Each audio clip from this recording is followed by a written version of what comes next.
ఈరోజు ఇక్కడ ఉన్నారు అంటే ఖచ్చితంగా అందరికీ గురువు అనుగ్రహం ఎంతో కొంత రాసిపెట్టి ఉంది. లేకపోతే ఊరక రారు తాతగారి ఆశ్రమానికి.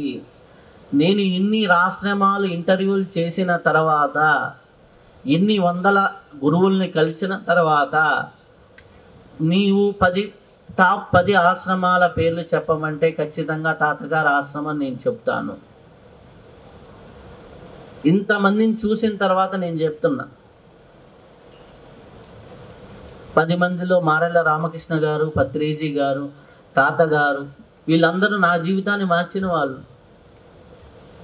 ఇక్కడికి వచ్చి మార్చుకోవడం కాదు కావాల్సింది, మనల్ని మనం తీర్చిదిద్దుకోవడం కావాలి. మన ప్రవర్తనలో మార్పు రావాలి. ఆ ప్రవర్తనలో మార్పు నువ్వు తెచ్చుకుంటే రాదు, నువ్వు సాధన చేస్తే ఆ ప్యూర్ ప్రాణ శరీరంలోకి వెళ్ళి క్లీన్ చేస్తుంది. మనం ఒక బైక్ నడుపుతుంటేనో ఒక కారు నడుపుతుంటేనే 2 నెలలు నడిపిన తర్వాత దాన్ని కార్ వాష్ చేయాలి అంటున్నాం, వాటర్ వాష్ కనిస్తున్నాం. మన లోపల ఉన్నటువంటి రోజు ఈ సీరియల్స్ అని మురికి, ఈ చెప్పుడు మాటలని మురికి, ఈ పక్కనోడి మాటలని మునికి, మనం ఇష్టమున్నా లేకపోయినా మన శరీరంలోకి ప్రవేశిస్తున్న అసూయ ద్వేషాలు, మనకి ఇష్టమున్నా లేకపోయినా మనం విని న్యూస్ పేపర్లో వినే మురికిని కడగాలి అంటే మన వల్ల కాదు. గురువులు మన శరీరంలో పంపించే ప్రాణశక్తి వల్లే అవుతుంది.